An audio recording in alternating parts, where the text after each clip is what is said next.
तर आपण जेवढे पण प्रोडक्ट्स विकतो 99% प्रगत देशात विकणारे हे प्रोडक्ट्स असतात, इम्पोर्टेड प्रोडक्ट्स. तर ह्याच्यामध्ये इन्ग्रेडियंट जे वापरलेले असतात ते पण खूप चांगल्या क्वालिटीचे असतात. प्रोडक्ट एक्सपायर झाल्यावर पण 1 वर्षापर्यंत त्याला काही होत नाही. जर तुम्ही ते व्यवस्थित ठेवलं तर. हीट आणि सनलाईटपासून दूर. तर जसे की हे आहे BPIची प्रोटीन रेंज. VHD, आयसो-HD आणि हायड्रो-HD.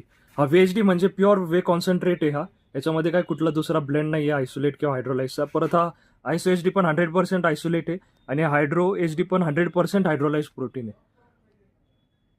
तर हे सगळ्यात फास्टेस्ट ॲब्सॉर्बिंग प्रोटीन हायड्रोलाइज्ड असतं, हायड्रो-HD.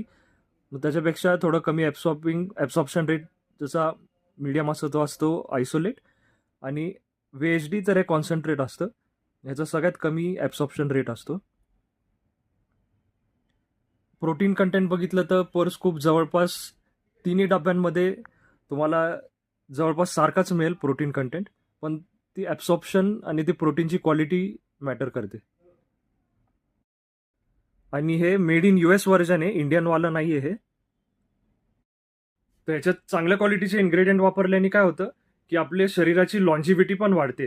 ज्यावेळेस ते अन्न आपण शरीरात घेतो, सप्लिमेंट आपण शरीरात घेतो, त्या अन्नाचं आपलं शरीर बनतं. तर जर तुम्ही निकृष्ट दर्जाचं प्रोटीन तुमच्या शरीरात टाकलं, तर त्याचा रिझल्ट पण तसाच असतो. ऑर्डर करण्यासाठी WhatsApp करू शकता किंवा DM करू शकता.